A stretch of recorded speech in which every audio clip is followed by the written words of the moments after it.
Welcome to Chinese History and Mythology. Hey friends, welcome back to Chinese History and Mythology. Last time we talked about how after Zhuge Liang's death, the three kingdoms truly entered the age of successors. On the Shu Han side, Jiang Wei inherited Zhuge Liang's unfinished wish and once again led troops on a northern campaign. He joined forces with the Qiang people and advanced into Longxi, hoping to take Nan'an first as his foundation. At first, Jiang Wei set up a plan to lure the enemy with grain, successfully killed the Wei general Su Ji, and trapped Sima Zhao on Tilong Mountain, putting the Wei army in desperate danger for a time. But the situation quickly turned around. Guo Huai and Chen Tai first used a false surrender plan to defeat the Qiang soldiers, then persuaded the Qiang king Mi Dong to turn around and attack the Shu camp. Jiang Wei was caught off guard and could only flee in panic. Although, in a moment of danger, he used the arrow Guo Huai had shot at him and fired it back, killing Guo Huai with one strike. This northern campaign still ended in failure. On the Ta Wei side, after Sima Yi died, the brothers Sima Shi and Sima Zhao officially inherited the power of the Sima family. Sima Shi carried a sword into the palace hall, made court decisions on his own, and even made the Wei ruler Cao Fan tremble with fear whenever he saw him. The emperor of Ta Wei was becoming more and more like a figurehead. Cao Fan was unwilling to remain under another man's control, so he secretly plotted with Xiahou Xuan, Li Feng, and Zhang Ji. They wrote a blood edict and tried to remove Sima Shi, but the plot was soon exposed. After Sima Shi found the blood edict, he had Xiahou Xuan, Li Feng, and Zhang Ji cut in half, and their clans exterminated. He also had Empress Zhang strangled inside Donghua Gate, completely crushing Cao Fan's final resistance. After that, Sima Shi gathered the ministers and, using the excuse that Cao Fan was immoral and without the Wei, deposed Cao Fan and established the Duke of Gaogui district, Cao Mao, as the new emperor.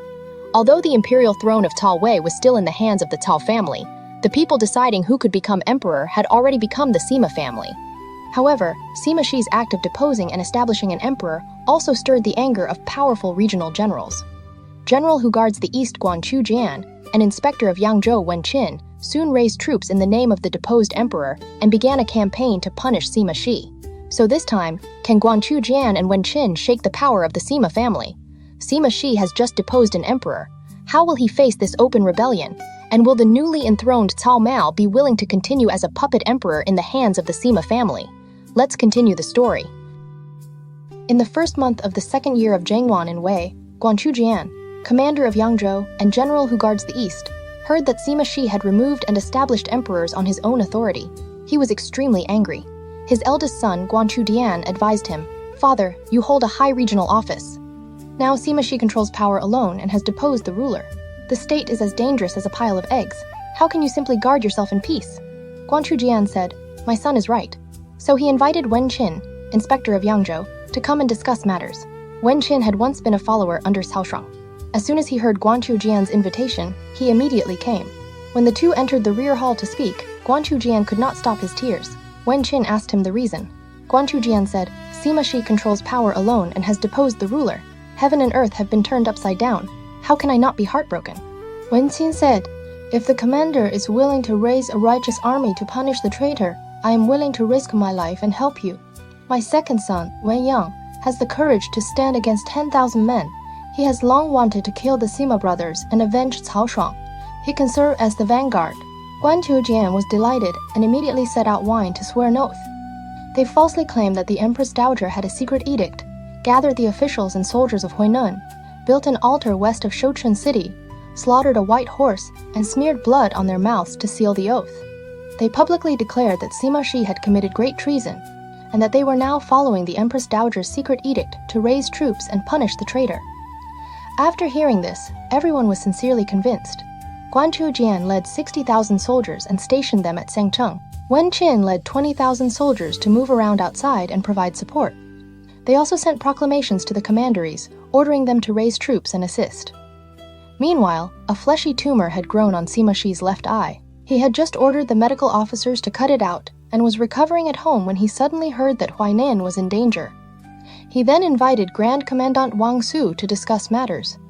Wang Su said, "Back then, Guan Yu shook all of Huaxia with his power.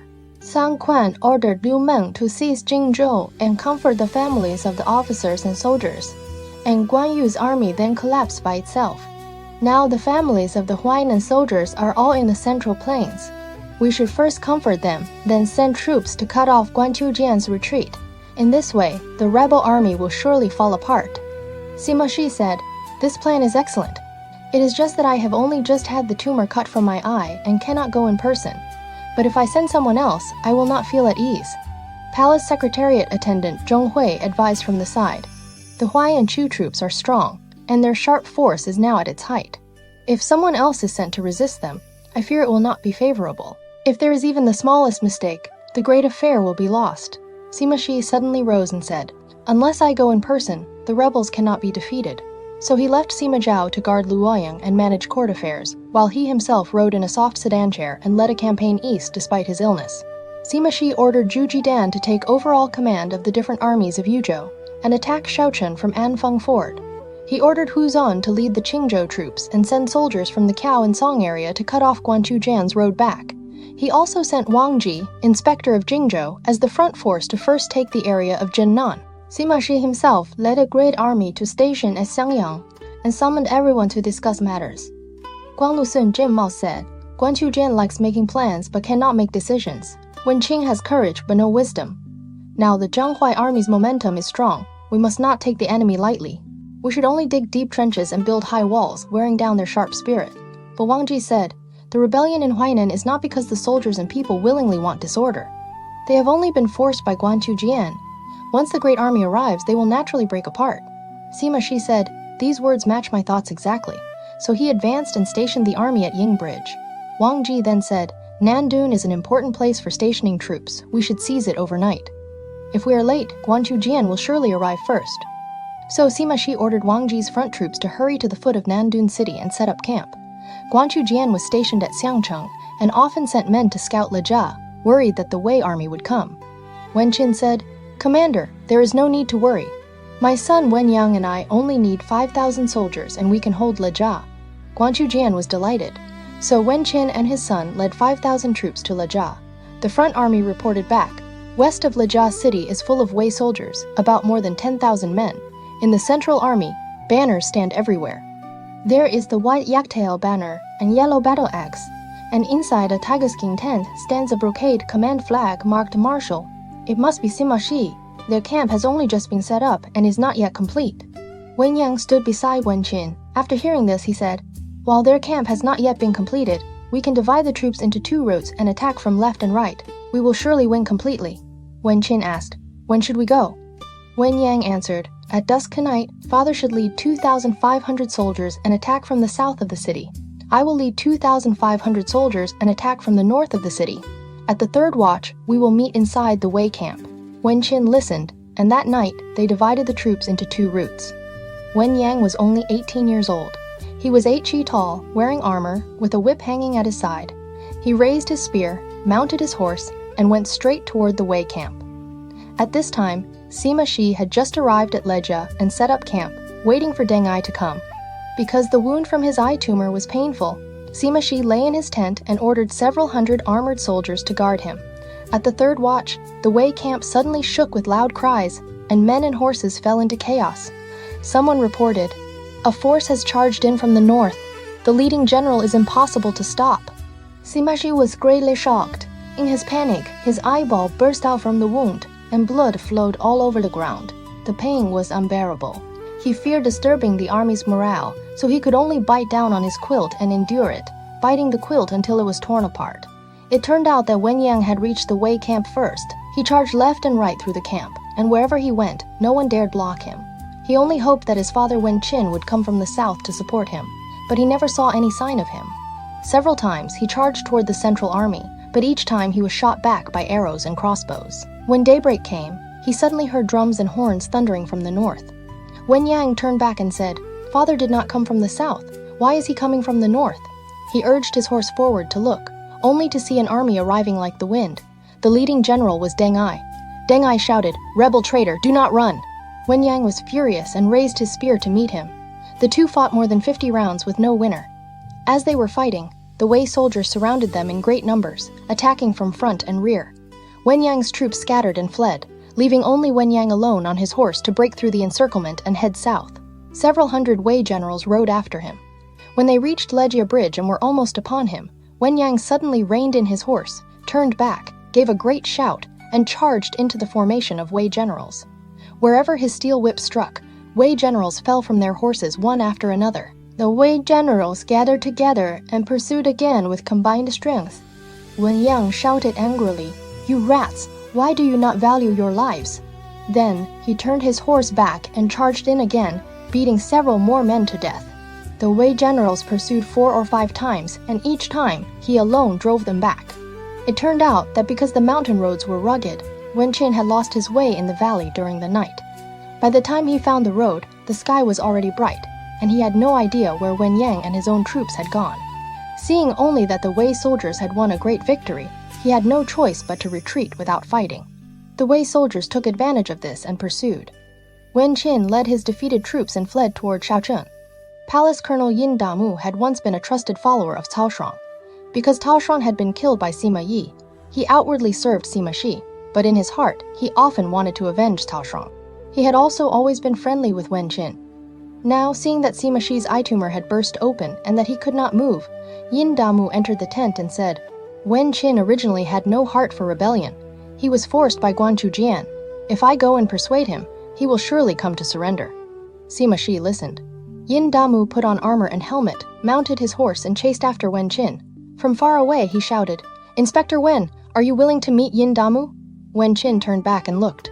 Yin Damu took off his helmet and placed it in front of his saddle, pointing at it with his horsewhip as he said, "Inspector Wen, why can you not endure for just a few more days?" What he meant was that Sima Shi was about to die, and he hoped Wen Qin would endure for the time being. But Wen Qin did not understand. Instead, he cursed fiercely and wanted to draw his bow and shoot him. Yin Damu wept loudly and returned. When Wen Qin reached Shuchen had already been occupied by Zhu Dan. He wanted to return to Xiangcheng, but his road was blocked by Hu Zun, Wang Ji, and Deng Ai with 3 armies. Seeing that the situation was desperate, Wen Qin had no choice but to defect to Sun Jun of eastern Wu. In Xiangcheng, Guanqiu Jian heard that Shuchen had fallen, that Wen Qin had been defeated, and that 3 routes of Wei troops had already arrived outside the city. So he led the troops in the city out to fight. He happened to meet Deng Ai, and Guanqiu Jian ordered Geiyong to meet him in battle. In less than 1 round, Geiyong was cut down by Deng Ai with 1 strike. Deng Ai took advantage of the momentum and attacked. Hu Zun and Wang Ji also attacked from all sides, and the Huainan soldiers fell into chaos. Guanqiu Jian could not resist. He took only a little more than 10 cavalry and fought his way out in flight. Guanqiu Jian fled to the foot of Shen County. The county magistrate Song Bai opened the gate to welcome him and held a banquet to entertain him. After Guanqiu Jian became very drunk, Song Bai sent men to kill him and presented his head to the Wei army. At this point, the disorder in Huainan was pacified. Sima Shi's illness had become serious. He summoned Zhu Dan into the tent, gave him the official seals and ribbons, appointed him great general who guards the east, and placed him in command of all the troops in Yangzhou. Then he led the army back to Sukchang. After the army returned, Sima Shi's eye pain would not stop. Every night, he saw Li Feng, Zhang Ji, and Xiahou Xuan standing before his bed. His mind became dazed and unsettled, and he knew his life could not be preserved for long, so he sent someone to summon Sima Zhao. Sima Zhao arrived and cried as he bowed below the bed. Sima Shi left his final words, "My power is now extremely heavy. Even if I want to lay down this burden, it is already impossible. After you take my place and manage the great affairs, you must never easily entrust them to others, or else you may bring disaster on the whole clan." After saying this, he handed the official seals and ribbons to Sima Zhao, tears flowing down his face. Sima Zhao still wanted to ask more, but Sima Shi suddenly cried out. His eyeball burst out, and he died. This was in the 2nd month of the 2nd year of Zhengyuan. Sima Zhao announced the mourning and reported it to the Wei ruler, Cao Mao. Cao Mao sent an envoy with an edict to Zucheng, ordering Sima Zhao to temporarily keep the army stationed at Zucheng in order to guard against eastern Wu. Sima Zhao hesitated in his heart. Zhonghui said, "The great general has just died, and people's hearts are not yet settled. If general stays in Zucheng and something changes at court, it will be too late to regret it." Sima Zhao listened and immediately raised the army, returning to the southern bank of the Luo River to station there. When Cao Mao learned the news, he was greatly shocked. Grand Commandant Wang Su reported, "Since Sima Zhao has already taken over his elder brother's authority, Your Majesty may grant him higher titles in order to calm his heart." So Cao Mao ordered Wang Su to carry an edict and appoint Sima Zhao as great general and manager of the affairs of the secretariat. Sima Zhao entered court to give thanks. From then on, all affairs inside and outside the court, great and small, were handled by Sima Zhao. Spies from Western Shu found out about this and reported it to Chengdu. Jiang Wei reported to the later lord, Sima Shi has just died, and Sima Zhao has only newly taken power. He surely will not dare leave Luoyang lightly. I request permission to take this chance to attack Wei and restore the Central Plains. The later lord listened and ordered Jiang Wei to raise troops against Wei. Jiang Wei returned to Hanzhong and organized the troops. Zhang Yi, great general who campaigns west, advised him, "The land of Shu is small and its money and grain are not enough. It is not suitable for a distant campaign.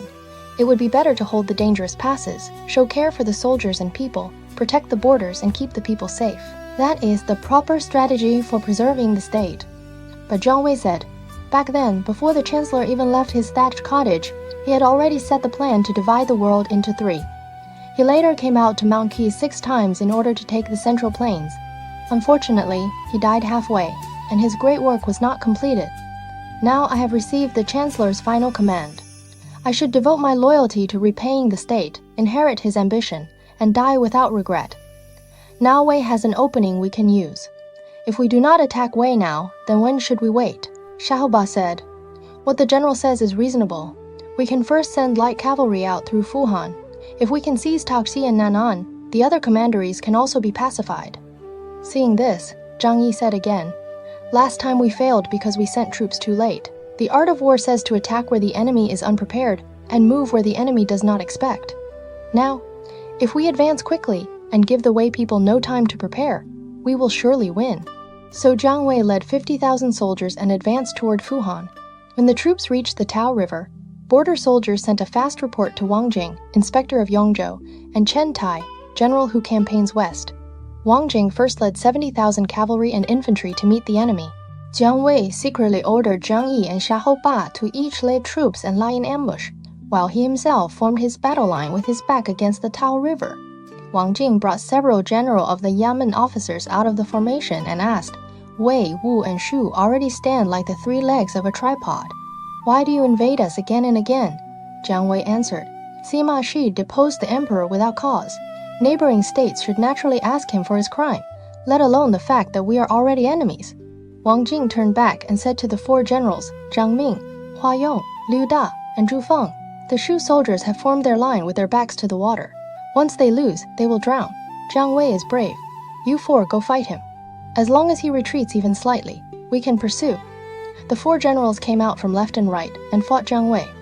Jiang Wei fought only a few rounds, then turned his horse and retreated in defeat. Wang Jing pursued in full force. Jiang Wei led his troops straight toward the Tao River. When they were nearly at the water, he shouted loudly, "The situation is urgent now. Why do you soldiers not fight with all your strength?" The Shu soldiers all turned back together and fought desperately. Zhang Yi and Xiahou Ba also attacked in 2 routes from behind the Wei soldiers, trapping the Wei army in the middle. Jiang Wei charged into the Wei formation on horseback, rushing left and right. The Wei soldiers fell into chaos and trampled one another. More than half were killed, countless men were driven into the Tao River, and more than 10,000 heads were cut off. Bodies piled up for several li. Wang Jing took only a little more than 100 defeated cavalry and broke out of the encirclement, fleeing into Didao city and closing the gates to defend. Jiang Wei won a great victory. After rewarding the army, he prepared to advance and attack Didao. Zhang Yi advised him, "General, your achievement has already been made, and your fame has spread far. You can withdraw the army here. If you continue forward and something goes wrong, it will be like adding feet to a snake after drawing it." Jiang Wei said, "That is not so. Last time, even after defeat, I still wanted to keep advancing. Now we have won a great victory at the Tao River, and the Wei people's courage has been broken. Didao can be taken easily. Do not weaken your own spirit." Zhang Yi advised him again and again, but Jiang Wei would not listen, and still led the army to surround and attack Didao. Meanwhile, Chen Tai was just preparing to raise troops and avenge Wang Jing, when Deng Ai, inspector of Yangzhou, suddenly arrived with soldiers. Chen Tai welcomed him into the tent and asked for his plan. Deng Ai said, "After the great victory at the Tao River, if Jiang Wei gathers the Qiang people, moves east to fight for Guanlong, and then sends proclamations to the 4 commanderies, that would truly be a great danger to the Wei army. But now he is not doing that. Instead, he has gone to attack Didao. Didao has strong walls and cannot be taken quickly. He will only waste his troops. I will place my army at Shangridge, then advance to strike him. The Shu soldiers will surely be defeated. Chen Tai was delighted. He first moved 20 groups of troops, with 50 men in each group. They carried banners, drums, horns, beacon fire tools, and other items. They rested during the day and marched at night, secretly entering the deep mountains and hidden valleys southeast of Didao to lie in ambush. They only had to wait for the Shu soldiers to arrive, then beat drums and blow horns together, and at night raise fires and set off cannon signals to frighten the Shu army. After the deployment was complete, Chen Tai and Deng Ai each led 20,000 soldiers and advanced one after another. Jiang Wei surrounded Didao and attacked the city for several days, but he still could not take it. He felt troubled in his heart. At dusk, urgent riders suddenly came one after another to report. 2 armies have arrived. One route is led by General who campaigns West Chen Tai, and the other is led by Inspector of Yangzhou Deng Ai. Jiang Wei was greatly shocked and quickly invited Sehoba to discuss matters. Sehoba said, I told you before that Deng Ai has deeply understood military methods since childhood and knows geography well. Now that he has come with troops, he is a powerful enemy. Jiang Wei said, They have come from far away. We cannot let them establish themselves. We must attack at once. So he left Zhang Yi to attack the city, ordered Sehoba to meet Chen Tai, and personally led troops to face Deng Ai. Before Jiang Wei had gone 5 li, suddenly, from the southeast, a cannon signal sounded. Drums and horns shook the sky and flames rose high. Jiang Wei rode forward to look and saw Wei army banners all around him. He was greatly shocked and cried, I have fallen into Deng Ai's plan. He immediately ordered Xiaoba and Zhang Yi to abandon Didao and retreat separately. Because of this, the Shu soldiers withdrew back to Hanzhong. Jiang Wei personally guarded the rear and heard drums sounding behind him without stopping. Only after he had retreated into Jianga did he learn that more than 20 places of firelight and drum sounds had all been false displays of force. Jiang Wei gathered his troops and withdrew to guard Zhengti. Because Jiang Wei had merit in the Battle of Taoxi, the later lord issued an edict making him great general. After Jiang Wei accepted the office and gave thanks, he again discussed plans to raise troops and attack Wei.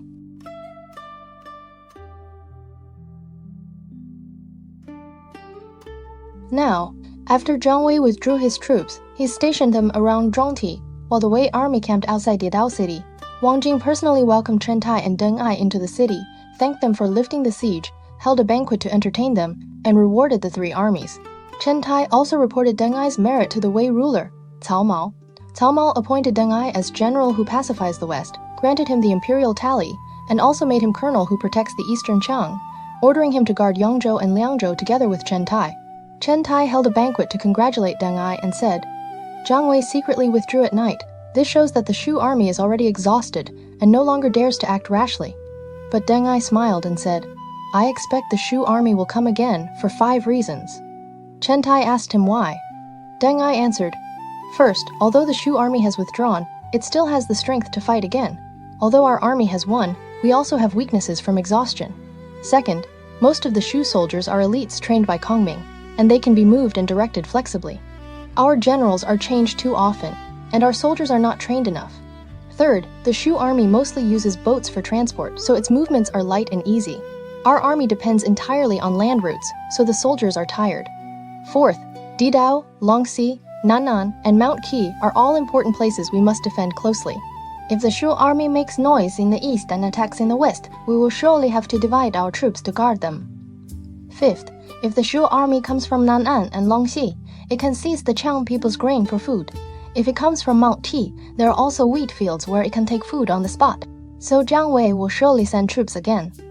After hearing this, Chen Tai praised him and said, You truly predict the enemy like a spirit. With you here, what is there to fear from the Shu army? From then on, the two became close friends despite the difference in age. Deng Ai trained the soldiers of Yangzhou and Liangzhou every day and set up camps at all the key roads, defending them carefully. Meanwhile, Jiang Wei held a banquet at Zhengti and gathered the generals to discuss attacking Wei. Registrar Fan Jian advised him, General, you have gone on campaign many times, but have not achieved a complete great victory. Although we won the recent battle at Tasi, the Wei army already knows our strength and reputation. Why send troops again? If things go badly, would that not waste all the merit we have gained before? Jiang Wei said. You only know that Wei has vast land and many people and is not easy to attack. But you do not know that now is exactly the right chance to send troops. Our army has 5 points that can lead to victory.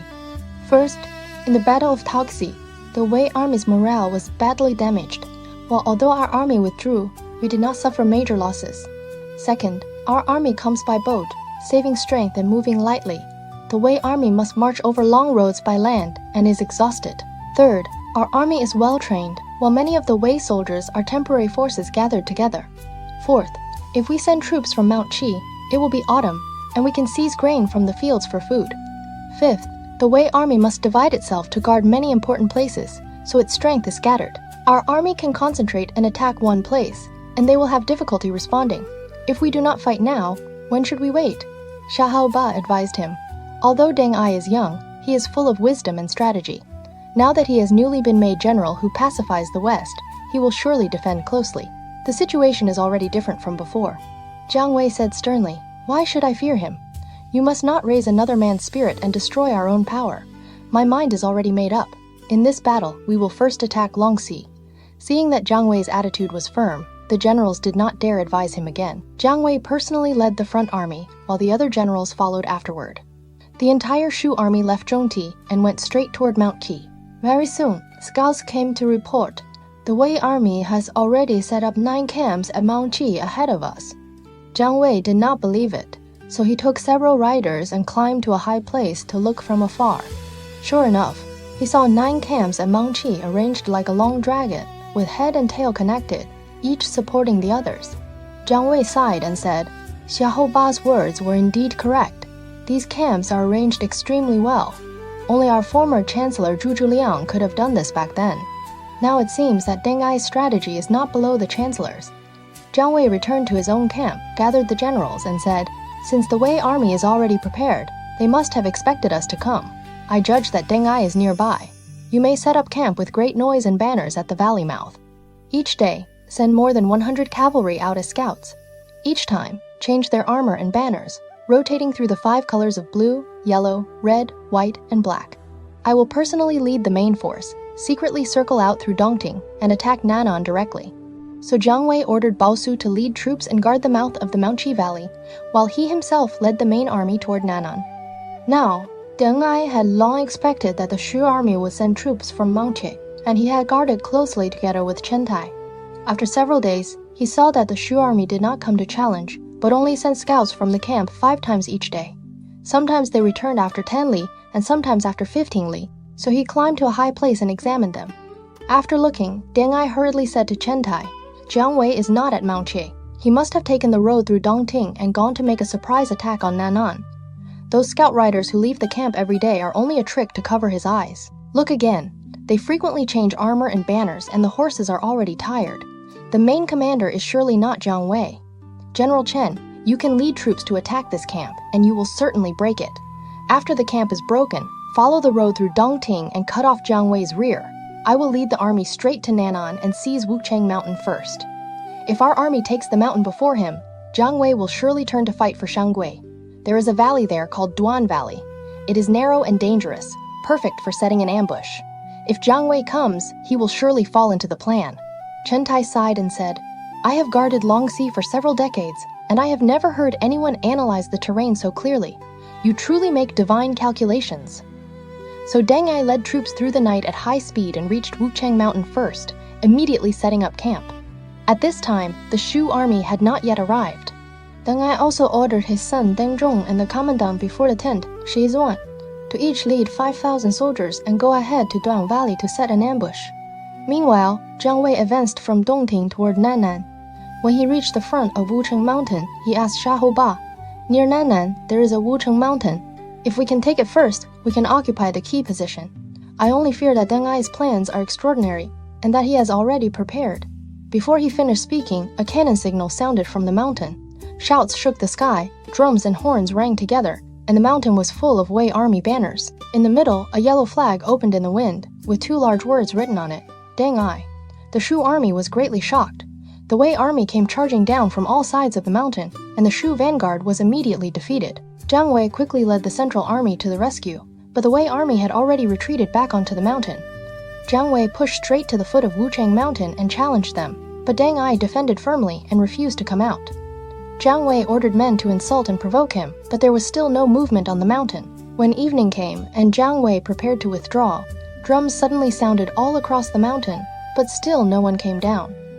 Jiang Wei wanted to force an attack, but stones and artillery from the mountain struck fiercely, and he could not get up.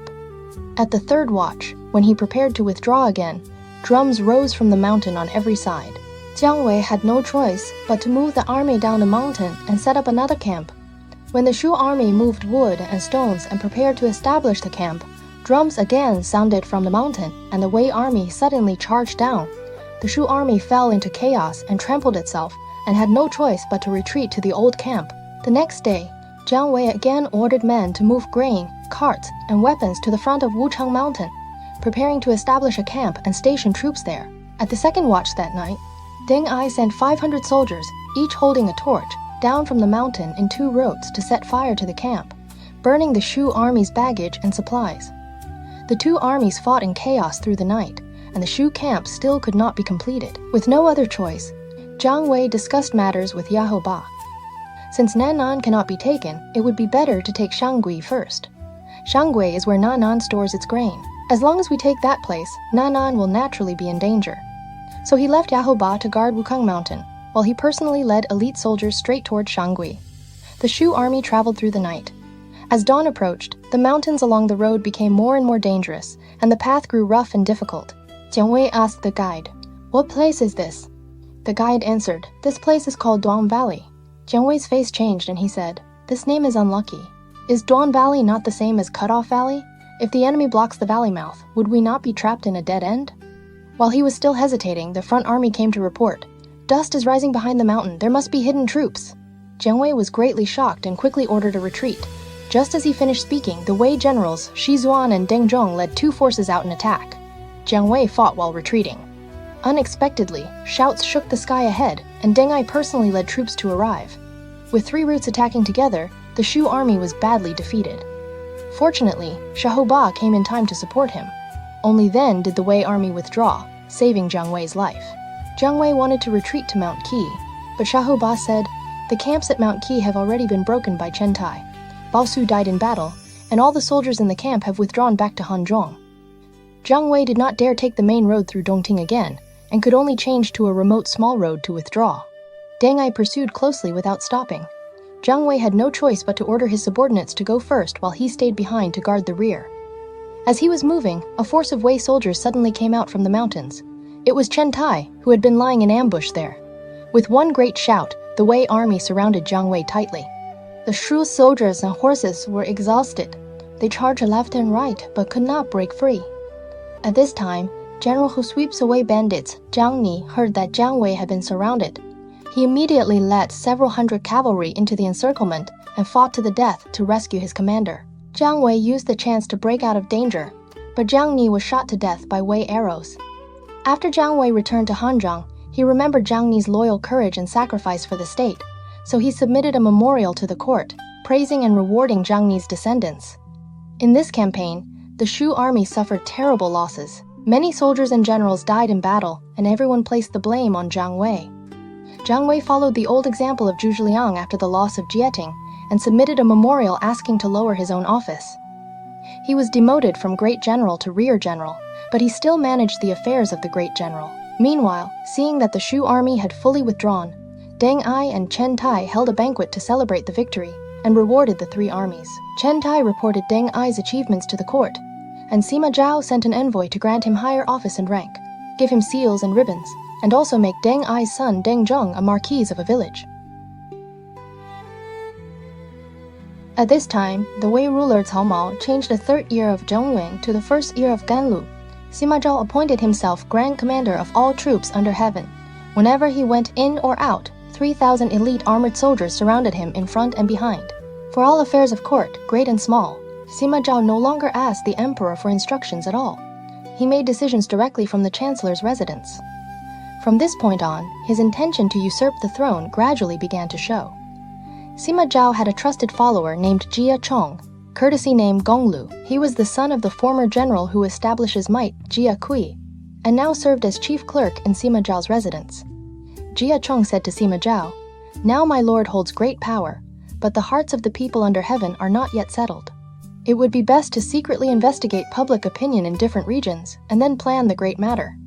Sima Zhao nodded and said, "That is exactly what I intend. Go east for me. In name, you will comfort the soldiers who have gone on campaign. In reality, you will examine people's hearts." Jia Chong accepted the order and went straight to Huainan, where he paid respects to Zhu Dan, the great general who guards the east. Zhu Dan, courtesy name Guanqiu, was from Nanyang in Langya and belonged to the same clan as Zhu Liang. In his early years, he served as an official in Wei, but because Zhu Liang was chancellor in Shuhan, he had never been heavily used. Only after Zhu Liang died did he gradually rise in office. He was granted the title Marquis of Gaoping and commanded the armies of the two Huai regions. Jia Chong came to Huainan in the name of comforting the army, and Zhu Dan held a banquet to entertain him. When the wine had gone halfway around, Jia Chong tested him and said, "Now the scholars and officials in Luoyang say that the emperor is weak and confused and cannot serve as ruler. The three Sima brothers have served the state with merit, and their virtue and reputation are high. They could completely receive the abdication of the Wei house. I wonder what the great general thinks." Zhu Jian flew into a rage. "You are the son of Jia of Yuzhou, and your family has received salary from Wei for generations. How dare you say such rebellious words?" Jia Chong quickly apologized. "I was only repeating what others have said." Zhu Jian said sternly, "If the court is in danger, I will protect it with my life." Jia Chong had nothing to say. The next day, he took leave and returned to Luoyang, reporting the matter to Sima Zhao in detail. After Sima Zhao heard this, he was furious. "A mere petty man dares be so rude," Jia Chong said. "Zhu Dan has deep roots in Huainan and is greatly loved by the people. If time passes, he will surely become a great danger. It would be better to remove him early." So Sima Zhao secretly wrote a letter to Yue Chen, inspector of Yangzhou, and at the same time sent an envoy with an imperial edict ordering Zhu Dan to enter court and become Minister of Works. When Zhu Dan received the edict, he knew this was because Jia Chong had secretly reported on him. He seized the envoy and questioned him under harsh punishment. The envoy confessed. Yu Chen, inspector of Yangzhou, also knows about this. General Sima has already sent someone with a secret letter to Yu Chen. Zhu Dan was furious. He immediately beheaded the envoy, then gathered 1,000 soldiers under his command and went straight toward Yangzhou. When he reached the southern gate, he saw that the city gate was tightly shut and the drawbridge was raised high. Zhu Dan cursed from below the city. "Yu Chen, you common man, how dare you be so rude?" He immediately ordered his men to attack the city. More than 10 fierce cavalrymen dismounted, crossed the moat, climbed onto the city wall, killed the guards, and opened the gate. Zhu Dan's great army rushed in like a flood, set fire to the city, and fought all the way to Yu Chen's residence. Yu Chen hurriedly fled up into a tower. Zhu Dan chased him with a sword in hand and shouted, "Your father Yu Jin received great favor from Wei in the past. You do not think of repaying the state, but instead help Sima Zhao commit treason and usurpation." Before Yu Chen could defend himself, Zhu Dan killed him on the spot. After that, Zhu Dan submitted a memorial to the court, listing Sima Zhao's crimes one by one and sent men to deliver it to Luoyang. At the same time, he gathered more than 100,000 farming households and soldiers from the two Huai regions, took in 40,000 newly surrendered soldiers from Yangzhou, stored grain and fodder, and prepared to raise troops to punish the traitor. He also ordered Chief Clerk Wu Gang to take his son Zhu Zhejing to eastern Wu as a hostage, asking Wu to send troops to help him. He planned to join with Wu and resist Sima Zhao. At this time, Sun Zhong, Chancellor of Eastern Wu, had already died of illness, and power had been taken over by his cousin Sun Chen. Sun Chen was harsh, fierce, and violent by nature. He had executed Great Marshal Teng Yin, General Lu Zhu, and others, and all the power of Eastern Wu was in his hands. Although the Wu ruler Sun Liang was intelligent, there was nothing he could do. Wu Gang took Zhu Zhejing to Stone City and paid respects to Sun Chen. Sun Chen asked why he had come. Wu Gang answered, "Zhu Dan is a clan younger brother of Zhu Liang, the Chancellor of Shuhan, and in his early years he served Wei. Now Sima Zhao deceives the ruler, disregards those above him, and recklessly plots to usurp the throne. General Zhu has made up his mind to raise troops and punish the traitor, but he is alone and without support. That is why he has specially sent his own son here as a hostage, asking your honored state to send troops to help."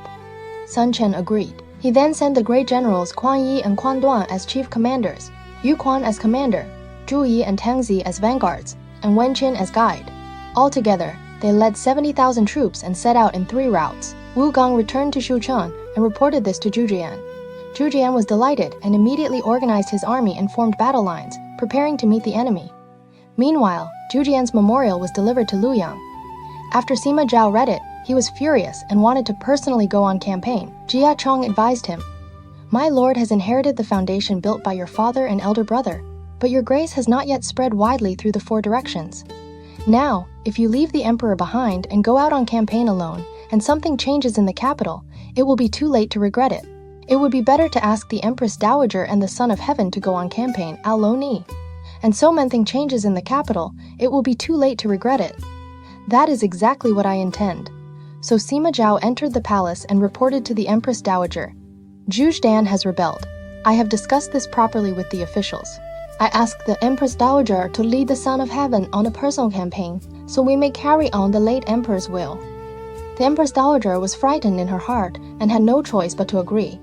The next day, Sima Zhao again asked the Wei ruler Cao Mao to set out. Cao Mao declined and said, "The great general commands the troops of the whole state.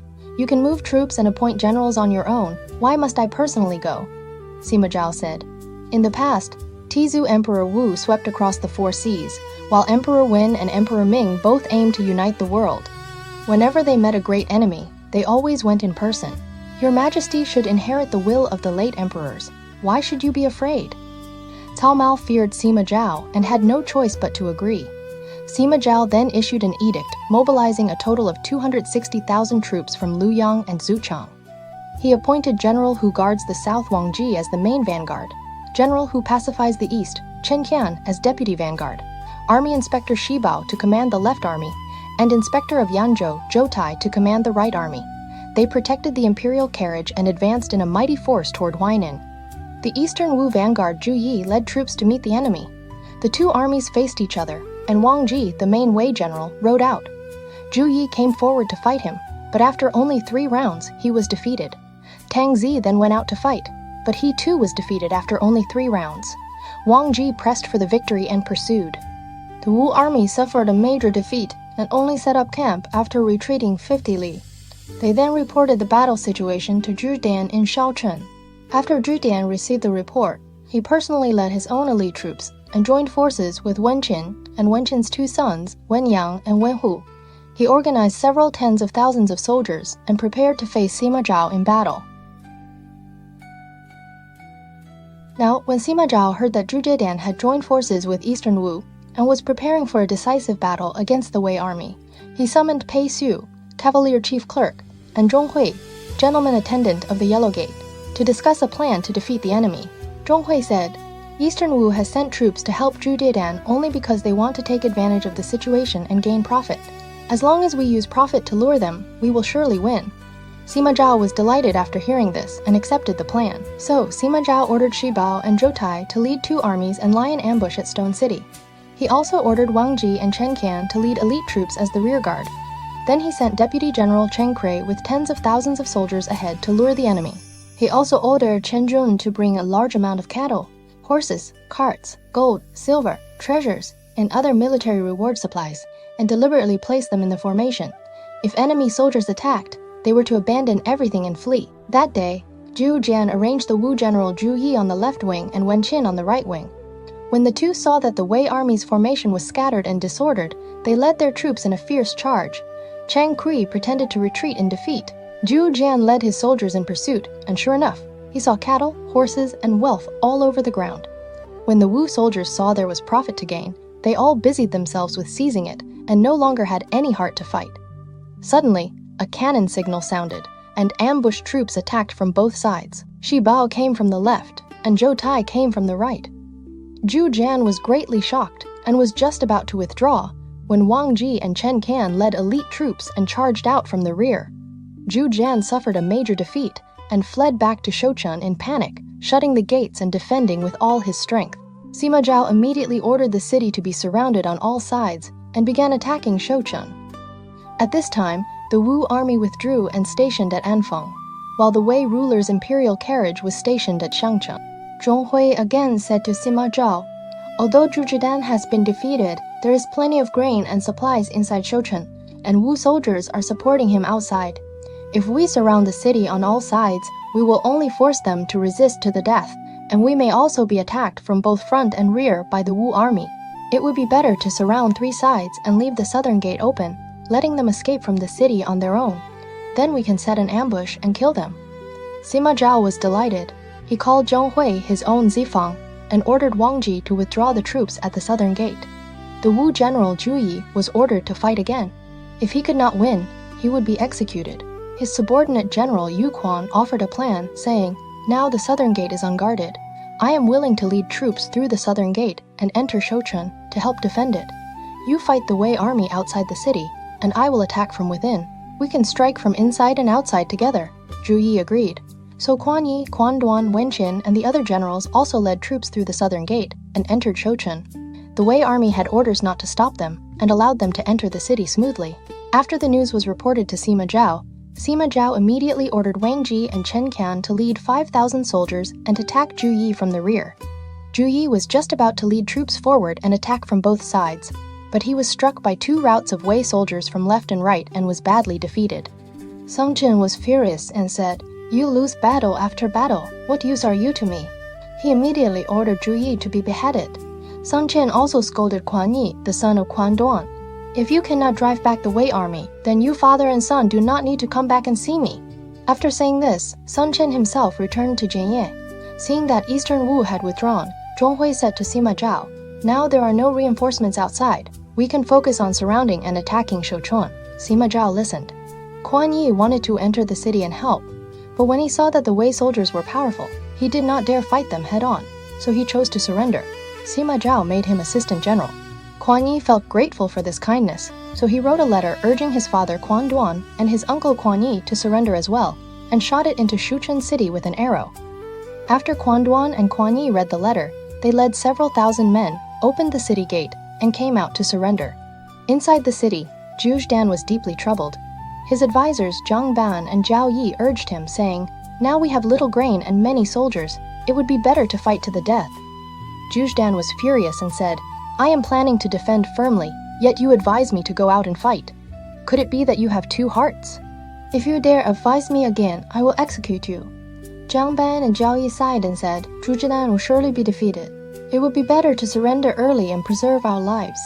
That night, at the second watch, the 2 climbed over the wall, left the city, and surrendered to Sima Zhao. Sima Zhao gave important posts to both of them. Although the soldiers inside the city still had the will to fight, no one dared advise Zhu Dan to go out and battle again. Zhu Dan had originally wanted to wait for the Huai River to rise, wash away the earth walls built by the Wei army, and then take the chance to attack. But after winter arrived, there was still no rain. The water level did not rise, and the plan failed. The grain and supplies inside the city gradually ran out. Wen Qin and his sons were defending the small city. Seeing soldiers starving to death, they came to see Zhu Dan and said, "It would be better to let the soldiers from the north leave the city, so we can save some grain." Zhu Dan was furious and cursed. "You want me to lose my troops so that you can come and harm me?" He immediately ordered Wen Qin to be executed. When the brothers Wen Yang and Wen Hu saw that their father had been killed, they were filled with uncontrollable anger. They drew their blades, killed dozens of men, leapt onto the city wall, jumped down from the wall, crossed the moat, and surrendered to the Wei army. Sima Zhao remembered that Wen Yang had once charged into his formation alone on horseback and frightened him, so he wanted to kill the 2 brothers. Zhang Hui advised him, "The guilt belongs to Wen Qin, and he is already dead. His 2 sons came to surrender only because their situation had become desperate. If you kill them, it will only make the people inside the city even more afraid and unwilling to surrender." Sima Zhao listened. He summoned Wen Yang and Wen Hu, gave them fine horses and brocade robes, and appointed them assistant generals and marquises within the passes. Wen Yang and Wen Hu were grateful, so they shouted below the city wall, "We were all pardoned by Great General Sima, and he even gave us official posts. Why have you still not surrendered?" After hearing this, the soldiers inside the city began discussing it among themselves. Wen Yang was originally Sima Zhao's enemy, yet he has still been given an important post. What are we afraid of? When Zhu Dan learned this, he was furious. He spent the whole day patrolling the city and used executions to frighten everyone. Zhang Hui saw that the hearts of the people inside Shouchun had already been shaken, so he entered the tent and said to Sima Zhao, "Now is the right time to attack the city." Sima Zhao immediately ordered the 3 armies to attack with full strength, surrounding and striking Shaochun from all sides. At this time, the defending general Zhengyuan opened the northern gate and led the Wei soldiers into the city. When Guanqiu Dian heard that the enemy had already entered, he hurriedly led several hundred men under his command and tried to break out through a small road. When he fled to the drawbridge, he ran straight into the Wei general Hu Fen.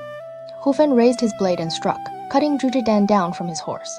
His several hundred followers were also all captured. The Wei general Wang Ji led troops to attack the western gate and ran into the Wu general Yu Quan. Wang Ji shouted, "Why did you not surrender earlier?" Yu Quan was furious and said, "I came here under orders to rescue people from danger. Now that the rescue has failed, to surrender to another man is something I, Yu Quan, cannot do." After saying this, he threw his helmet onto the ground and shouted, "In this life, to die on the battlefield is also a fortunate thing." Then he swung his blade and fought desperately.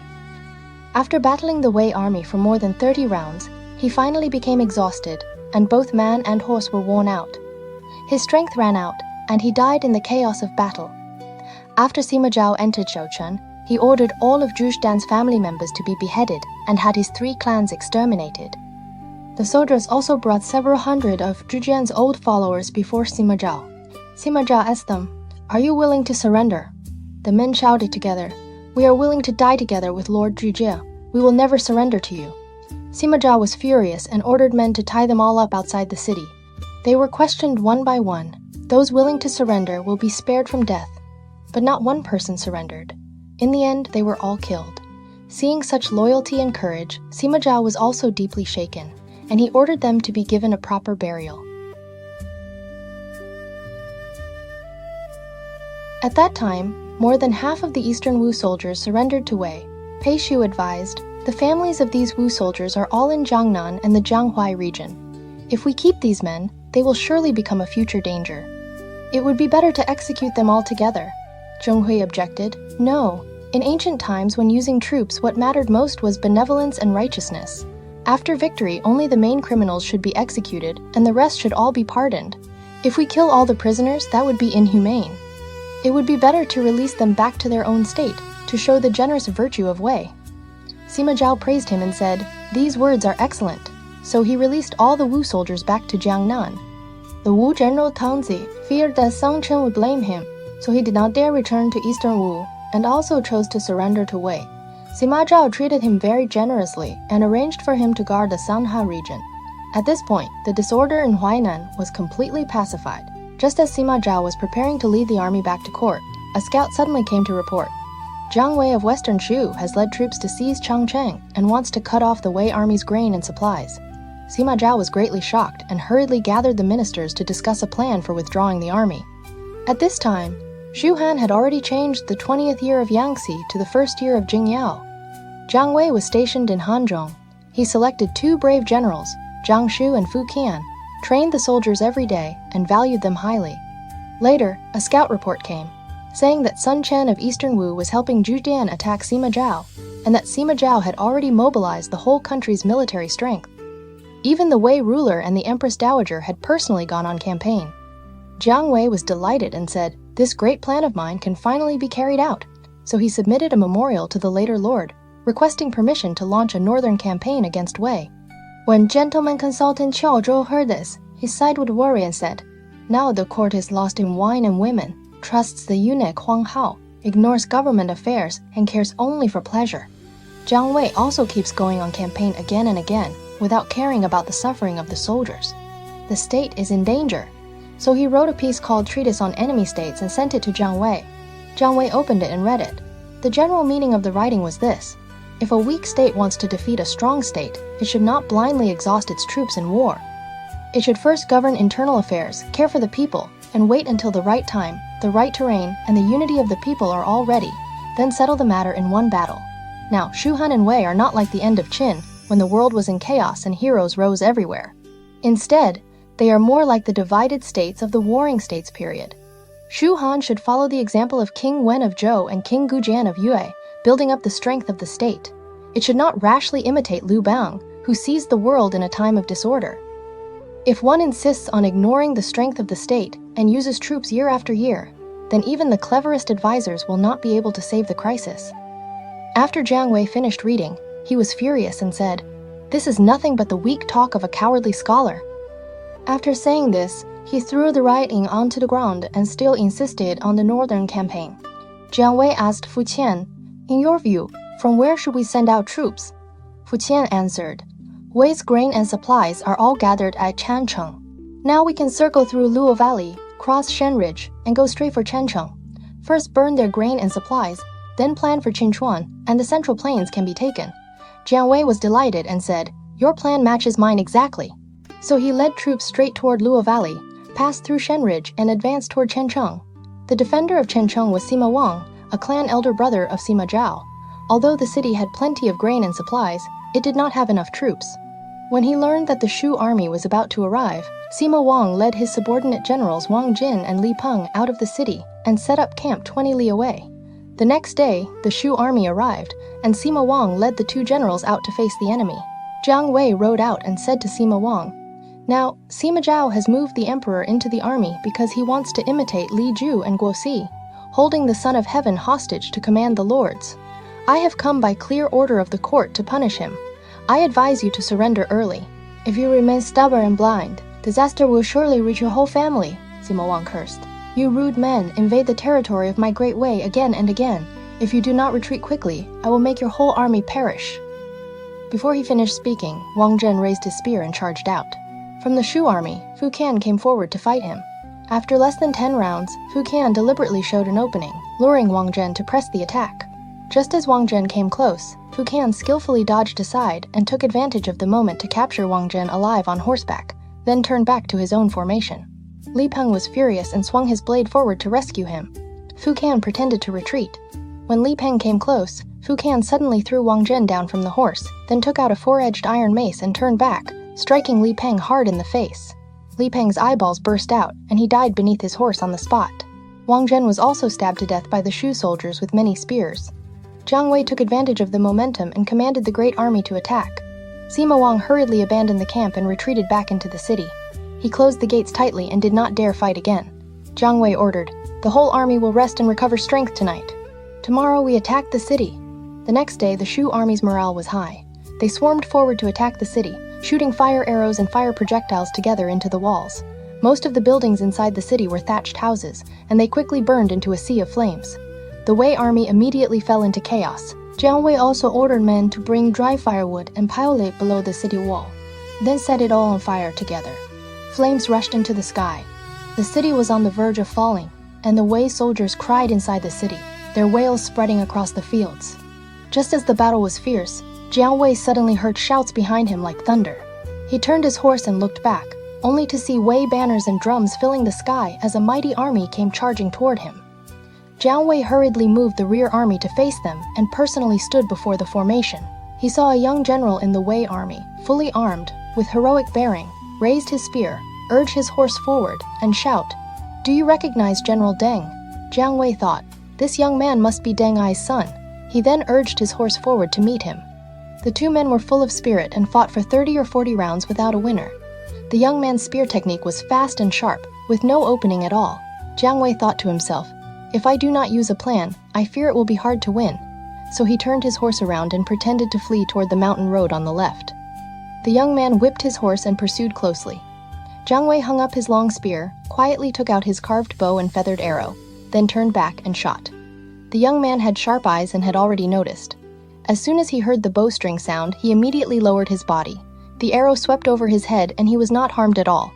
Jiang Wei looked back again and saw that the young general had already come close, raising his spear to stab straight at him. Jiang Wei dodged aside and took the chance to trap the spear shaft. The young general abandoned his spear and fled back to his formation.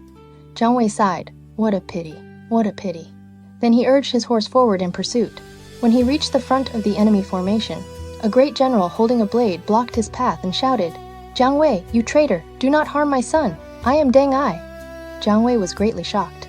Only then did he learn that the young man was Deng Ai's son, Deng Zhong, and in his heart, he secretly admired the courage of Deng Ai and his son. Jiang Wei originally wanted to fight Deng Ai in a great battle, but he feared his horse no longer had enough strength. So he called out loudly, "Today I have already come to know you, father and son. Let us fight again tomorrow." Deng Ai saw that the current battle was not favorable either and said, Since that is so, each side will withdraw. Secret attacks are not the conduct of true men. So the two armies each withdrew. Deng Ai set up camp at the Wei River, while Jiang Wei occupied 2 mountains and faced the Wei army. After examining the terrain of the Shu army, Deng Ai wrote a letter to Sima Wang saying, "Our army must not fight lightly. We should only defend firmly. Once reinforcements from Guanzhou arrive and the Shu army runs out of grain, we can attack from 3 sides and will surely defeat them. For now, I will send my eldest son Deng Zhong to help you defend the city." At the same time, he also sent men to ask Sima Zhao for reinforcements. Jiang Wei sent someone to deliver a written challenge to Deng Ai, arranging a decisive battle for the next day. Deng Ai pretended to agree. The next day, the Shu army prepared food early, formed their battle lines, and waited for the fight. But Deng Ai shut the camp gates and refused to come out. Jiang Wei waited from morning until dark and had no choice but to withdraw the troops. After that, Jiang Wei sent written challenges 5 or 6 times in a row. Deng Ai either claimed he was ill or said he had no intention of accepting battle. Yet each time, he treated the messenger with fine wine and good food. Fu Qian sensed that something was wrong and said to Jiang Wei, "There must be a scheme inside this. We must be careful." Jiang Wei also said, "Deng Ai is most likely delaying time, waiting for reinforcements from Guanzhou to arrive so they can attack us from 3 sides. I must immediately send men to Sun Chen of Eastern Wu and ask him to attack together with us."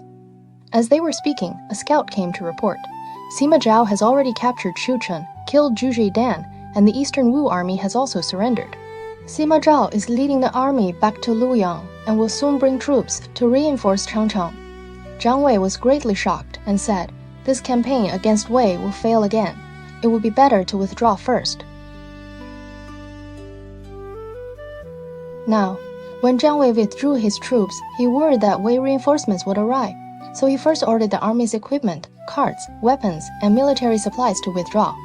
He also let the infantry go first, while he personally led the cavalry to guard the rear. Spies reported the news to Deng Ai. Deng Ai laughed and said, "Jiang Wei knows that Sima Zhao's great army is about to arrive, so he is retreating early. There is no need to pursue him. If we pursue, we will surely fall into his trap." He sent men to scout ahead, and sure enough, in the narrow part of Luo Valley, they saw piles of firewood and dry grass. This was exactly the ambush Jiang Wei had prepared to attack the pursuing soldiers with fire. Everyone admired Deng Ai and said that he predicted events like a spirit. Deng Ai then submitted a memorial to the court, and Sima Zhao was delighted, granting him further titles and rewards. Meanwhile, when Sun Chen, great general of Eastern Wu, heard that Quan Duan, Teng Zi, and the others had surrendered to Wei, he flew into a rage and had all their family members beheaded. The Wu ruler Sun Liang was only 16 years old at the time. Seeing Sun Chen kill innocent people without restraint, he hated him deeply in his heart.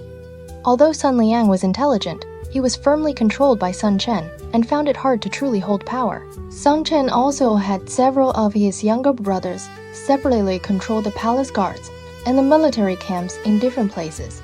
Almost all military and political power in the court had fallen into Sun Chen's hands. One day, Sun Liang was gloomy and unhappy. Seeing Quan Ji, gentleman attendant of the Yellow Gate, standing beside him, he cried and said, "Sun Chen controls power alone, kills people recklessly, and bullies me too much. If he is not removed, he will surely become a great disaster in the future." Quan Ji answered, "If your majesty commands it, I will have no regret even if I die." Sun Liang said, "You may immediately mobilize the imperial guards and guard the city gates together with Liu Cheng. I will personally come forward and kill Sun Chen, but you must never let your mother know. Your mother is Sun Chen's elder sister. If the secret leaks, the consequences will be unbearable." Quan Ji asked Sun Liang to write a secret edict so that he could command the imperial guards when the time came. Sun Liang then wrote the secret edict and handed it to him. After Quan Ji returned home, he told his father Quan Shang about the secret edict. Quan Shang then told his own wife. His wife said with her mouth that killing Sun Chen was also the right thing to do, but as soon as she turned around, she secretly sent someone to inform Sun Chen. Sun Chen was furious. That very night, he summoned his 4 brothers, led elite troops, and first surrounded the palace city completely. He also arrested Quan Shang, Liu Cheng, and all their family members. After dawn, Sun Liang heard the sound of drums and gongs shaking the sky outside the palace. A palace attendant hurriedly came to report. "Sun Chen has brought troops and surrounded the palace grounds." Sun Liang was furious. He pointed at the empress and cursed. "Your father and brothers have ruined my great affair." After saying this, He drew his sword and wanted to leave the palace, but the empress and the ministers beside him stopped him while crying. Sun Chen first killed Quan Shang, Liu Qing, and the others. Then he gathered the civil and military officials and announced, "The current Son of Heaven is immoral, confused, and unable to serve the ancestral temple. Today he should be deposed. Anyone who disagrees will be treated as a rebel." The ministers were afraid, and they all agreed, saying, "We are willing to obey the general's command." At this time, Minister Huan Yi stepped forward, pointed at Sun Chen, and cursed loudly. "The current Son of Heaven is a wise ruler, yet you dare speak such wild words. I would rather die than obey the orders of a treacherous thief." Sun Chen was furious. He drew his sword and killed Huan Yi on the spot. Then he stormed into the inner palace, pointed at Sun Liang, and cursed, "You immoral and foolish ruler, I should kill you to answer to the world. Only for the sake of the late emperor do I merely depose you as Prince of Guanqiu." After saying this, he ordered men to take away Sun Liang's seals and ribbons and escort him out of the palace. Sun Liang left while crying loudly. Sun Chen then sent men to Hulan to invite the Prince of Langya, Sun Shu, back to court to take the throne. Sun Shu was the sixth son of Sun Quan, courtesy named Zili, and was living in Hulan. Earlier, he had once dreamed that he rode a dragon and flew into the sky, but when he looked back, he could not see the dragon's tail. After waking, he felt uneasy and full of doubt. The next day, the officials sent to welcome him arrived and invited him back to Jianye to become emperor. Sun Shu traveled all the way to Jianye. The officials came out to welcome him, but he did not dare put on airs. He only sat in an ordinary small carriage to enter the city, then got down and returned the officials' greetings. Sun Chen personally helped him up into the hall and urged him to take the throne. Sun Shu refused several times, and only at last did he accept the imperial seal. After ascending the throne, he granted a general amnesty, changed the reign title to the first year of Yong'an, and appointed Sun Chen as chancellor and governor of Jingzhou. He also gave great rewards to the ministers. Sun Chen's family held 5 marquise titles and controlled the military power. His influence was even greater than the emperor's. On the surface, Sun Shu treated him with respect, but in his heart, he had already become wary of him. In the 12th month of winter, Sun Chen brought cattle and wine into the palace to celebrate Sun Shu's birthday, but Sun Shu refused to accept them. Sun Chen left in anger and went instead to the home of Lieutenant General Zhang Bu to drink wine. After drinking, he complained, "Back when I deposed Sun Liang, everyone said I should have made myself emperor. I thought Sun Shu was still acceptable, so I made him emperor. Now I come to celebrate his birthday, and he treats me coldly. Does he look down on me? We shall see." Zhang Bu did not dare answer. But the next day, he secretly reported these words to Sun Shu. After hearing this, Sun Shu was greatly alarmed and could not sleep that night. Before long, Sun Chen again sent troops to Wuchang and took away all the weapons and military supplies. General Wei Miao and guard Shi Shuo hurriedly reported, "Sun Chen is preparing to rebel." Sun Shu became even more frightened and summoned Zhang Bu to discuss matters. Zhang Bu suggested inviting the veteran General Ding Feng to make a plan. Sun Shu immediately summoned Ding Feng. Ding Feng said, "Your Majesty need not worry. I have a plan that can remove Sun Chen. On the Law Festival Day, hold a banquet for the ministers and summon Sun Chen to come. Leave the rest to us." Sun Shu nodded in agreement. So Ding Feng, Wei Miao, and Shi Shuo arranged the outside defenses, while Zhang Bu took charge of support inside the hall. On the day of the La Festival, Song Xiu sent men to invite Sun Chen to the banquet. As soon as Sun Chen got up from bed, he fell. He felt somewhat uneasy. His family urged him not to go, saying this was a bad omen. But Sun Chen did not take it seriously and said, "The imperial guards are all men of our family. Who would dare touch me? If there is real danger, set a fire as the signal." After saying this, he entered the palace as usual. Song Xiu personally came down from his seat to welcome him, and even had Sun Chen sit in a high place. When the wine had gone halfway around, someone suddenly shouted, "There is a fire outside the palace!" Sun Chen hurriedly wanted to rise, but Sun Shu stopped him and said, "There are heavy troops guarding outside the palace. What is there to fear?" Before he finished speaking, Zhang Bu led more than 30 warriors into the hall and shouted, "By imperial edict, arrest the rebel traitor Sun Chen." Sun Chen was so frightened that he knelt and begged for mercy, saying he was willing to go south and live in seclusion. Sun Shu said angrily, "Back then, why did you not let Teng Yin and Lu Zhu return to the fields?" He immediately ordered men to drag Sun Chen out and behead him. Zhang Bu executed Sun Chen at the eastern steps and then announced, "Only Sun Chen himself is being punished. No one else will be pursued." Only then did the ministers feel at ease. After that, Sun Shu climbed Wufeng Tower and ordered Ding Feng and the others to execute Sun Chen's brothers as well. Several hundred members of his clan were all punished by association. He also had Sun Jun's grave dug open, whipped the corpse, and displayed it to the public. At the same time, he repaired the graves of Zhu Zheke, Ting Yin, and other loyal ministers who had died unjustly, restored honors for their loyalty and righteousness, pardoned their exiled relatives, and allowed them to return home. Ding Feng and the others also received great rewards. From this point on, the great power in the eastern Wu court was finally taken back from Sun Chen's hands. Wu sent men to deliver the news to Shu Han. When Lu Shen heard that Sun Chen had been killed, he sent men to offer congratulations, and the Wu envoy, Zhou Shu, returned the courtesy. Sun Shu asked Zhou Shu about the situation in Shu. Zhou Shu answered, "Now in Shu, Central Regular Attendant Huang Hao controls power. No one dares speak the truth. The people do not have enough to eat, and life is hard. It is like small birds living peacefully inside a house, not knowing that the whole building is about to collapse." Sun Shu sighed and said, "If Wu Hao were still alive, how could things have become like this?" So Sun Shu wrote a letter to Shu, saying that Sima Zhao would surely usurp the throne before long, and that he would also certainly send troops to attack Wu and Shu. The two states should prepare early. After Jiang Wei heard this, he was delighted and immediately submitted another memorial requesting permission for a northern campaign. That winter, Jiang Wei raised 200,000 troops and divided them into 5 routes. Liao Hua and Jiang Yi served as vanguards. Wang Han and Jiang Bin guarded the left camp. Jiang Shu and Fu Qian guarded the right camp. Hu Ji guarded the rear. Jiang Wei and Xiahou Ba commanded the central army and together sent troops out of Hanzhong. Xiahou Ba suggested attacking from Mount Qi, saying, "Mount Qi is a place that all military strategists must fight for." Back then, the chancellor came out to Mount Qi 6 times, precisely because other places were hard to advance through. Jiang Wei accepted this and set up camp at the valley mouth, building 3 large camps in a row. At this time, Deng Ai was stationed at Mount Qi and was organizing his soldiers. When he heard that the Shu army had arrived, he climbed high and looked into the distance. Seeing that the Shu army had indeed set up camp exactly where he had expected, he could not help being delighted and said, "This is exactly what I wanted." It turned out that Deng Ai had already examined the terrain and guessed that the Shu army would set up camp there, so he secretly ordered men to dig a tunnel, running from the Wei camp all the way to the Shu army's left camp. The exit faced directly toward the tents of Wang Han and Jiang Bin. He also sent his son Ding Zhong and the great general Shi Zuan to attack from both sides, while ordering Deputy General Zhang Lun to lead 500 soldiers skilled at digging tunnels and sneak into the Shu army's left camp through the tunnel at night. Deep in the night, Zhang Lun and the others crawled out from the tunnel. Suddenly, a cannon signal sounded and flames shot into the sky. The Shu army's left camp fell into chaos. Wang Han and Jiang Bin hurriedly mounted their horses to meet the enemy.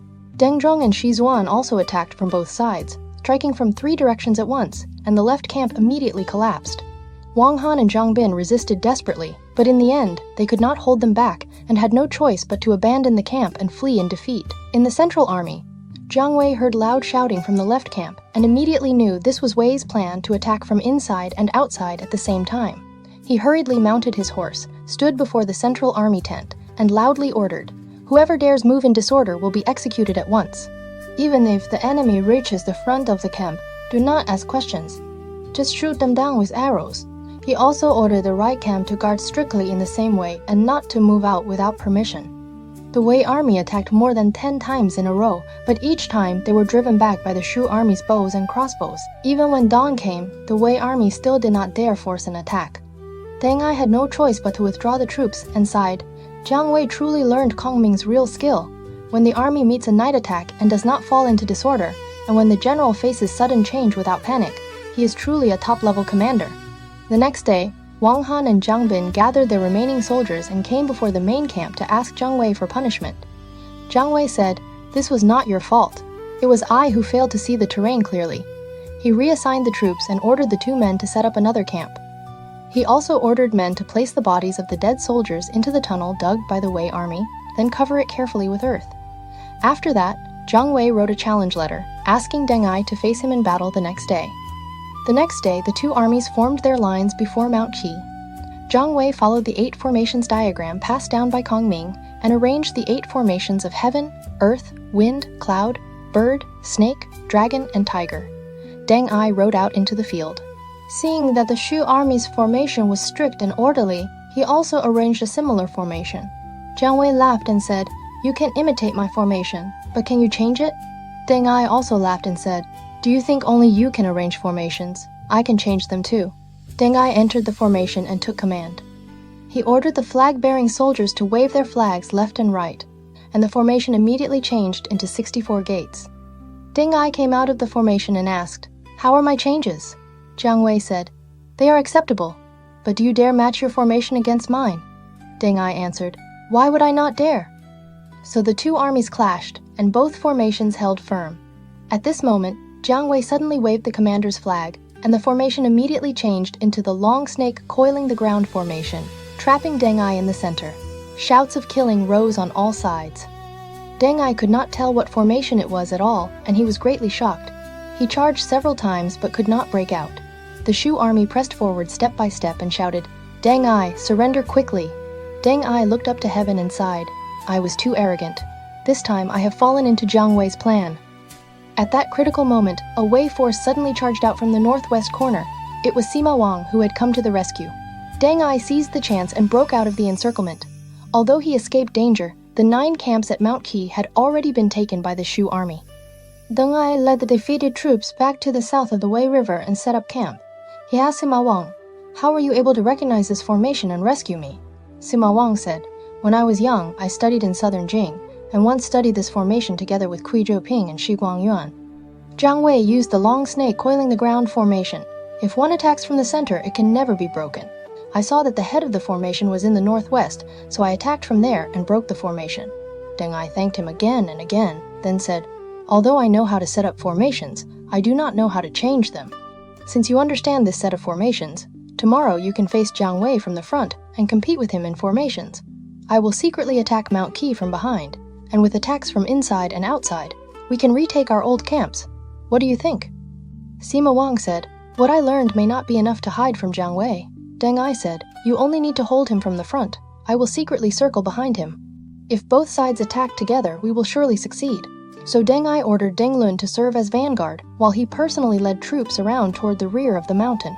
At the same time, he sent someone with a challenge letter, asking Jiang Wei to continue the formation battle the next day. When Jiang Wei received the challenge letter, he had already seen that Deng Ai had bad intentions. He said to the generals, "I received Kong Ming's secret teaching in formations, with a total of 365 changes. The enemy wants to compete with me in formations. This is nothing but showing off his axe before the master carpenter, but since he is so eager to challenge me, he must have another scheme." Liao Hua said, "Most likely he wants to use the formation battle to hold us here, then attack our camp from behind."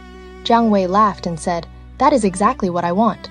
So he ordered Zhang Yi and Liao Hua to each lead 10,000 soldiers and circle around to the rear of Mount Qi to lie in ambush. The next day, Jiang Wei led the troops of the 9 camps and formed his lines before Mount Qi. Sima Wang also led troops and arrived. Jiang Wei said, "Since we are going to compete in formations, you arrange yours first and let me see it." Sima Wang arranged the 8 trigrams formation. Jiang Wei laughed and said, "This is exactly the method of my 8 formations diagram. You merely learned it secretly." Sima Wang said, "Was yours not also passed down to you?"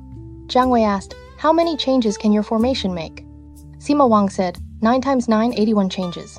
Jiang Wei laughed and said, "My formation follows the movement of the heavens with 365 changes. Your little bit of change is nothing but the view of a frog at the bottom of a well." Sima Wang knew in his heart that what he had learned was incomplete, but he still forced himself to say, "I do not believe it." "Show me your changes too," Jiang Wei answered. "Have Deng Ai come out, and I will show him."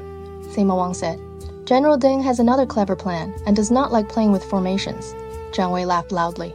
"What clever plan? It is nothing more than having you hold me here while he attacks from behind." When Sima Wang heard this, he was greatly shocked and was just about to order an attack.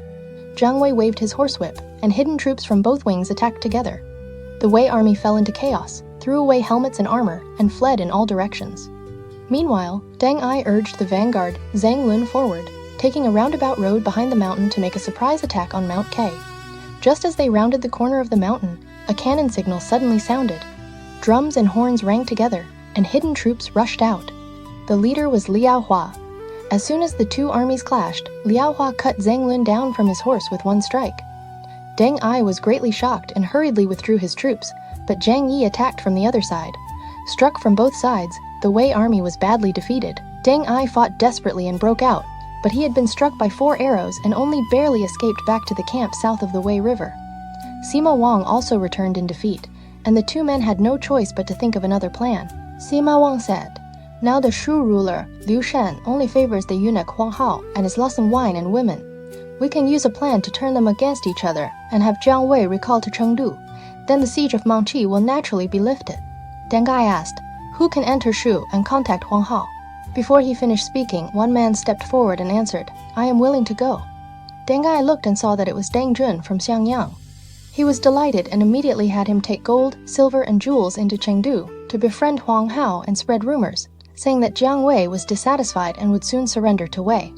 Sure enough, before long, everyone in Chengdu was saying that Jiang Wei was about to rebel. When Huang Hao heard this, he hurriedly reported it to Liu Shan.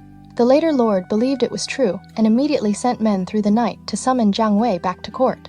At that time, Jiang Wei was challenging every day, while Deng Ai kept his troops still, which made Jiang Wei feel suspicious. Suddenly, he received the imperial edict summoning him back. Although he felt something was wrong, he did not dare disobey the edict, so he had no choice but to withdraw the army and return to court. When Deng Ai and Sima Wang saw that Jiang Wei had fallen into the plan, they immediately led troops out of camp and prepared to pursue and attack. In this episode, the situation of the 3 kingdoms continues to move toward losing control.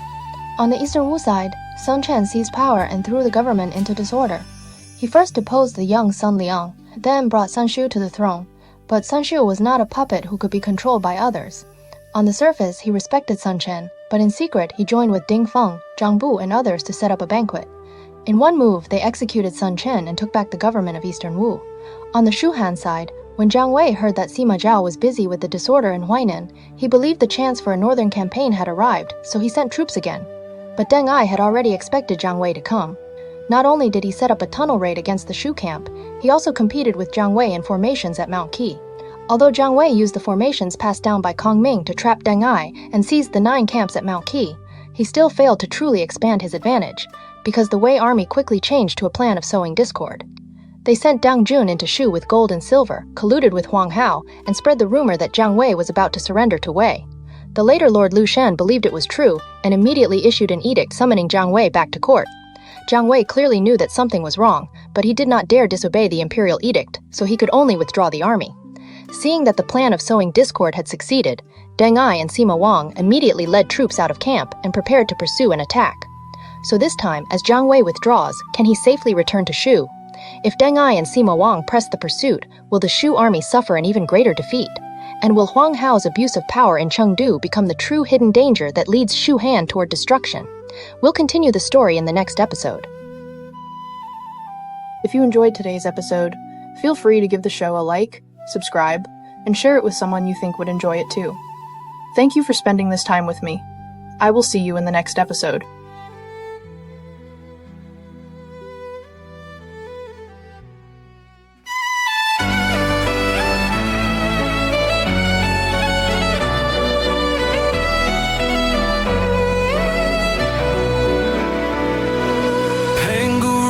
Sky in light, Nuwa healed the broken heart. Fuxi traced the world's design. Every age leaves stories bright. Yaya dynasty shaped bronze. Shang dynasty cast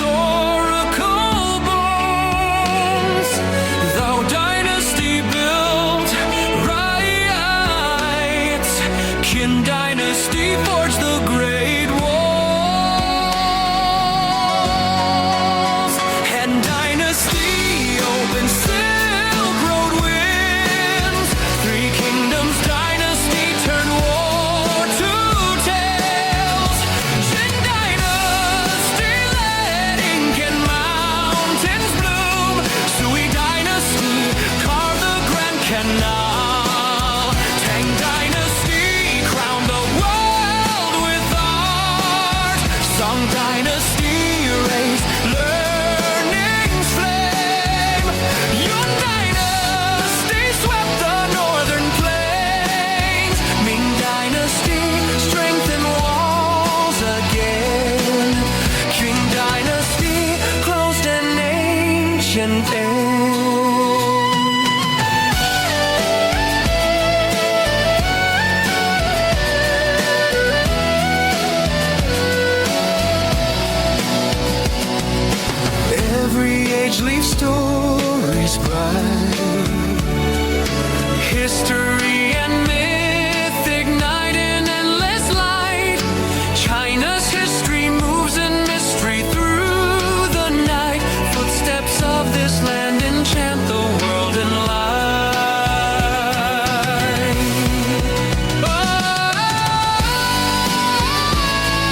Song Dynasty raise learning's flame.